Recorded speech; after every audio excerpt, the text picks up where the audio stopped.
If you walked into your grocery store tomorrow and saw half the shelves looking different than they did 6 months ago, would you even notice?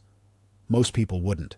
They'd grab whatever's available, pay whatever price is on the tag, and move on. But something is happening right now across the American food supply chain that's going to hit hard this summer. And if you're not paying attention, you're going to feel it in your wallet before you ever see it on the news.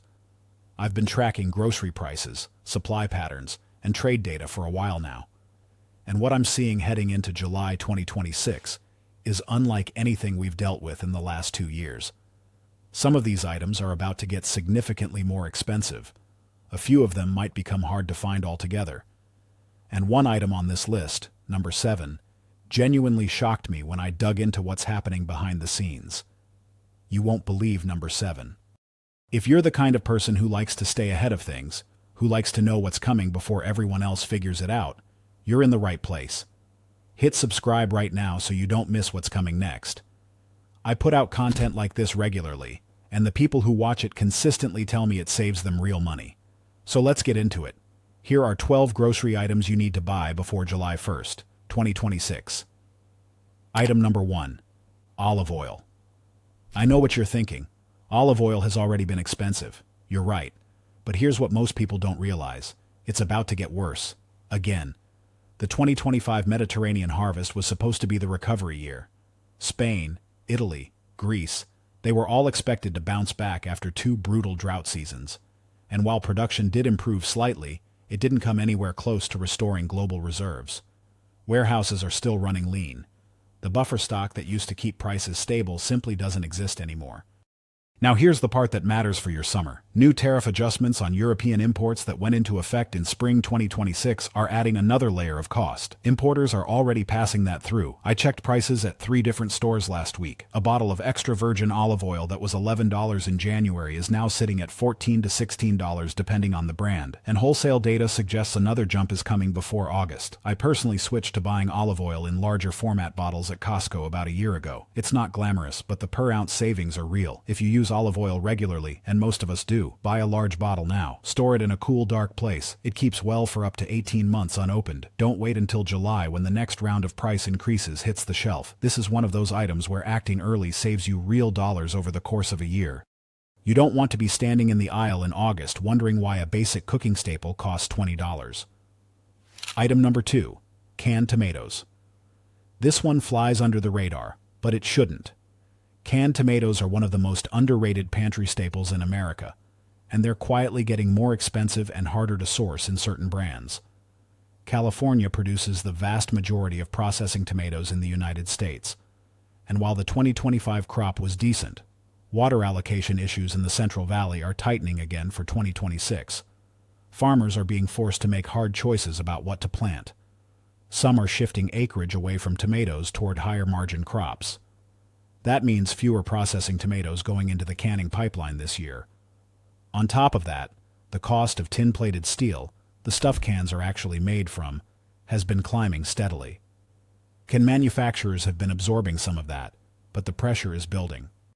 Industry analysts expect retail prices on canned goods to nudge up by mid-summer. I went through my own pantry last month and realized I was down to maybe 4 cans. That used to last me a couple of weeks. Now I keep at least 20 on hand at all times. Canned tomatoes are one of the most versatile items you can stock. Soups, sauces, stews, chili, casseroles. They last for years on the shelf. And right now you can still find store brands at Walmart and Aldi for under $1 a can in many areas. That won't last forever. Buy a case now. Seriously, your future self will thank you. Item number 3. Coffee. If you drink coffee every morning, and I know most of you do, this one is going to sting. Global coffee prices have been on a tear. Robusta beans hit record highs in late 2025, and Arabica isn't far behind. The reasons are stacking up. Brazil, the world's largest coffee producer, dealt with irregular weather patterns that hurt yields. Vietnam, the top Robusta producer, has been facing its own climate and labor challenges. And global demand hasn't slowed down one bit. People aren't giving up their coffee. What's happening now is that the roasters and brands have been playing a careful game. They've been slowly reducing package sizes, tweaking blends to include cheaper beans, and nudging prices up a few cents at a time so you don't notice. But the wholesale cost pressure is getting too intense to keep hiding. Multiple industry sources are projecting noticeable retail price jumps on major coffee brands by midsummer 2026. I noticed this myself a few weeks ago. I picked up my usual canister of Folgers at Kroger, and the price was almost $2 more than it was in January. Same size, same product, just more expensive. And the premium brands, your Starbucks bags, your Lavazza, your Pete's, they're even higher. If you have the storage space, buy an extra canister or two now. Whole beans keep longer than ground if you seal them properly. Vacuum-sealed bags are your best friend here. And if you've been thinking about switching to a store brand, now is the time to experiment. The quality gap has narrowed significantly in recent years. Aldi's coffee, for example, is genuinely good and significantly cheaper. This is your morning ritual we're talking about. Protect it while the price is still manageable. Item number 4. Rice is one of those items that people take for granted. It's always there. It's always cheap. Until it isn't. India, the world's largest rice exporter, has been implementing various export restrictions over the past couple of years. Some have been lifted, some have been modified, but the overall pattern is clear. India is prioritizing domestic supply and keeping tighter control over what leaves the country. That has ripple effects on global rice availability and pricing. Meanwhile, here in the U.S., domestic rice production has its own challenges. Arkansas, Louisiana, Texas, and California are the big rice-producing states, and input costs for farmers, fuel, fertilizer, water, have all been elevated. The USDA's latest projections show tightening domestic stocks heading into the second half of 2026. I spoke to someone who works in food distribution a couple of months ago, and they told me something interesting. They said rice orders from institutional buyers, think hospitals, schools, military, have been increasing. When big institutional buyers start stocking up, that's a signal. They have data and forecasting tools that regular consumers don't. A 20-pound bag of long-grain white rice at Walmart is still around $10 to $12 in most areas. That's an incredible value for a staple that can anchor dozens of meals. Buy 1 or 2 extra bags now. Store them in airtight containers in a cool, dry place, and they'll last you well over a year. If you prefer jasmine or basmati, those are even more import dependent, so the price sensitivity is higher. Stock up on those especially. Rice is survival food. It's comfort food. It's everyday food. Don't get caught paying 20% more for it in September. Item number 5. Butter has been on a slow and steady climb for a while now, and the conditions heading into summer 2026 are not looking friendly for your wallet. Dairy markets are tight. The U.S. dairy herd has been shrinking gradually as smaller farms exit the industry. Feed costs remain elevated, and butter specifically requires a lot of milk to produce. It takes about 21 pounds of whole milk to make 1 pound of butter. So when milk supply gets tight, butter feels it disproportionately. Europe, which is a major butter producer and exporter, is dealing with similar herd reductions and environmental regulations that are constraining output. Global butter stocks are lean heading into summer, which is traditionally a high-demand period because of baking season and holiday prep buying that starts earlier every year. I checked butter prices at my local store recently, and a 4-stick pack of store brand was $4.69. Name brand was over $6. I remember when butter was routinely under $3. Those days are gone, and they're probably not coming back anytime soon. Here's the thing about butter that most people forget. It freezes beautifully. You can freeze butter for up to a year, with virtually no loss in quality. So if you see a sale, buy 5 or 6 boxes and put them in your freezer. It's one of the easiest and most effective ways to lock in today's price against tomorrow's increase. Your baking, your cooking, your toast. It all depends on butter. Don't let a price spike catch you off guard. Item number 6. Canned tuna and canned salmon. Canned seafood is one of the most nutrient-dense, shelf-stable, affordable protein sources available, and it's getting squeezed from multiple directions right now. Global tuna stocks have been under pressure for years. Fishing regulations are tightening in key Pacific and Indian Ocean fisheries, which is the right thing for sustainability, but it means less supply hitting the market. Fuel costs for commercial fishing vessels remain high, and the same steel and aluminum cost pressures affecting all canned goods are hitting canned seafood too. Canned salmon, particularly wild-caught Alaskan salmon, is facing its own challenges. Alaska's salmon runs have been increasingly unpredictable. Some species have seen significant declines in recent seasons. The 2026 forecast is cautiously optimistic for some runs but concerning for others. When catch volumes drop, canned salmon prices go up. It's that simple. I used to be able to grab a can of solid white albacore tuna for about $1.50. Now it's routinely over $2.50, and some brands are pushing past $3 for a single can. Canned salmon is even pricier, but the nutritional value is incredible. High protein, omega-3 fatty acids, long shelf life. When I checked last month, Costco still had their Kirkland brand canned chicken and tuna packs at reasonable prices, but even those have crept up. My advice is to buy a dozen cans now. Mix between tuna and salmon if you can. Store them in your pantry and you've got easy, healthy protein ready for months. This is about being smart with your grocery budget, not about panic, but the window for current prices is closing. Item number 7, chocolate and cocoa-based products. This is the one I told you about at the beginning, and honestly, when I first saw the data, I thought it had to be wrong. It wasn't. Cocoa prices have gone absolutely haywire. In 2024 and 2025, cocoa futures hit levels that hadn't been seen in decades. The primary driver is a catastrophic decline in production from West Africa, specifically Ghana and Ivory Coast, which together produce roughly 60% of the world's cocoa. Disease, aging trees, adverse weather, and farmer economics have all collided to create a supply crisis that the industry has been quietly dealing with for over a year. And here's what nobody is really talking about. The effects are just now starting to fully reach the consumer level. The big chocolate companies, your Hershey's, your Mars, your Nestle, they buy cocoa on futures contracts. They locked in prices months or even years in advance. But those older, cheaper contracts are expiring. The new contracts reflect current market reality, and that reality is brutal. What does this mean for you? It means chocolate bars are getting smaller. Prices are going up. Some products are being quietly reformulated with less actual cocoa. And certain specialty and baking chocolates are becoming genuinely hard to find at reasonable prices. I went to buy a bag of chocolate chips for baking last month. The bag that used to be 12 ounces is now 10 ounces, and the price was $1 more than I paid last year. That's a double hit. Less product, more money. If your family loves chocolate, if you bake regularly, if you use cocoa powder, stock up before July. Buy chocolate chips, cocoa powder, and your favorite bars now. Chocolate stores well in a cool, dry place for months. Cocoa powder lasts even longer, and baking chocolate can be frozen. This is not a temporary blip. The cocoa supply problem is structural. It's going to take years to resolve. Prices are going to keep climbing. What you pay today is likely the cheapest you'll pay for a long time. That's why this one shocked me. It's not just a price increase. It's a fundamental shift in one of America's favorite foods. Item number 8, eggs. I almost didn't include eggs because it feels like we've been talking about egg prices forever, but that's exactly why it belongs on this list. The situation hasn't stabilized the way people think it has. Avian influenza continues to be a recurring threat to the U.S. poultry flock. Every time it seems like the industry has recovered, another outbreak hits. The 2025 outbreaks affected millions of birds, and while the flock has been rebuilding, the process is slow. It takes months to raise a new laying hen to production age, and during that rebuilding period, supply remains constrained. Feed costs for poultry operations are still elevated, energy costs are up, and consumer demand for eggs remains incredibly strong because eggs are one of the best protein values in the entire grocery store. When demand is high and supply is fragile, prices stay elevated. I've been watching egg prices at my local stores like a hawk.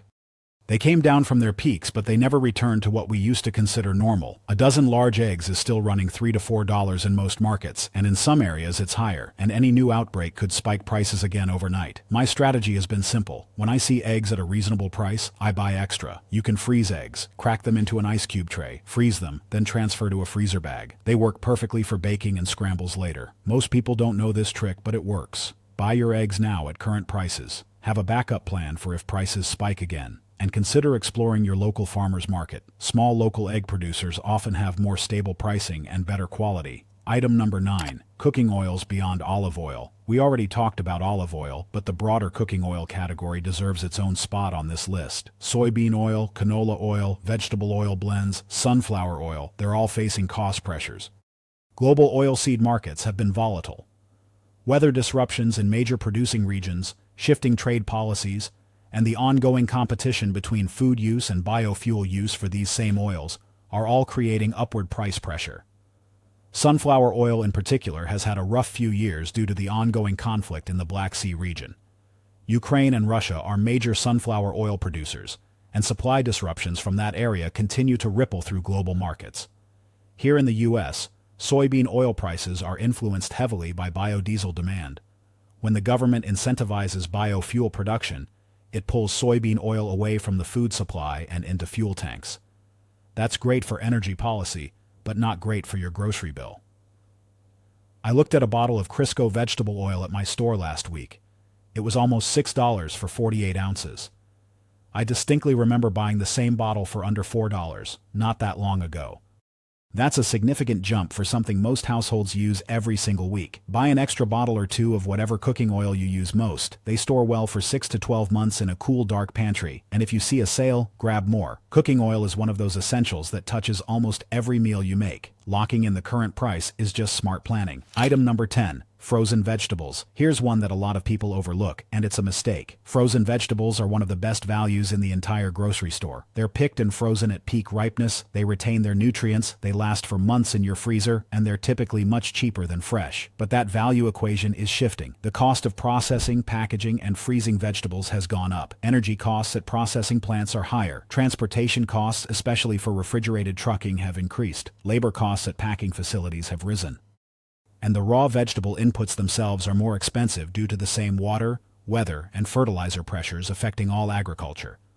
Several major frozen vegetable brands have already implemented price increases in the first half of 2026. Store brands have followed, and package sizes have been shrinking on some products, that classic trick where you pay the same price but get fewer ounces. I rely heavily on frozen vegetables: broccoli, mixed vegetables, green beans, spinach, corn. They're the backbone of quick weeknight meals in my house, and I've noticed the bags getting lighter and the prices getting heavier. If you have freezer space, now is the time to stock up. Frozen vegetables can last 8 to 12 months in a properly functioning freezer. Watch for sales at Aldi, Walmart, and Costco. Buy the big bags when the price is right. Your future weeknight dinners depend on it. This is one of those quiet changes that adds up over time. $1 more here, 2 ounces less there. It doesn't seem like much until you calculate what you're spending over a whole year. Item number 11, sugar. Sugar might seem like the most boring item on this list, but boring doesn't mean safe from price increases. Global sugar markets have been tight. Brazil, the world's largest sugar producer and exporter, had weather challenges that affected their sugarcane crop. India, another massive producer, has been managing its own export policies to protect domestic supply. And here in the U.S., domestic sugar production is a complicated web of quotas, tariffs, and trade agreements that keep prices artificially structured. What's happening now is that the global tightness is starting to override some of those domestic protections. Wholesale sugar prices have been trending up, and retail is following. A 4-pound bag of granulated sugar that was $3 is now pushing toward $4 or more in many markets. And it's not just granulated sugar. Brown sugar, powdered sugar, specialty sugars, they're all moving up. If you bake it all, you know how fast you go through sugar. Holiday baking season starts earlier every year, and by the time October rolls around, prices tend to spike even further due to seasonal demand. I bought 2 extra bags of sugar last month and tucked them into my pantry. Sugar stored in an airtight container in a cool, dry place lasts essentially indefinitely. There's no reason not to buy ahead on this one. It's cheap insurance against a price increase that's already underway. Don't sleep on the basics. Sometimes the most important items to stock up on are the ones you take for granted. Item number 12. Peanut butter. Let's close this list with an American staple. Peanut butter. Peanut prices have been rising due to a combination of factors. Drought conditions in key growing regions like Georgia, Alabama, and Texas have affected recent harvests. Input costs for peanut farmers are up across the board. And demand for peanut butter remains rock solid because it's one of the most affordable, shelf-stable protein sources available to American families. The major brands, Jif, Skippy, Peter Pan, have all adjusted prices upward over the past year, and the jars have gotten smaller on some product lines. That 16-ounce jar that used to be standard is now sometimes 15 ounces, and the price is higher. It's the same shrinkflation game we see everywhere. I checked peanut butter prices at 3 stores last week. The average for a name brand jar was around $5 to $6. Store brands were a bit less, around $3.50 to $4.50, but all of them were higher than they were 6 months ago. Peanut butter is an incredible prepper food even if you're not a prepper. It's calorie-dense, protein-rich, requires no refrigeration until opened, and lasts for over a year in the pantry. Kids love it, adults love it. It works for breakfast, lunch, snacks, and even dinner in a pinch. Buy 2 or 3 extra jars now. If you have kids, buy more. This is the kind of item where stocking up is just common sense. So let's step back and look at the bigger picture here.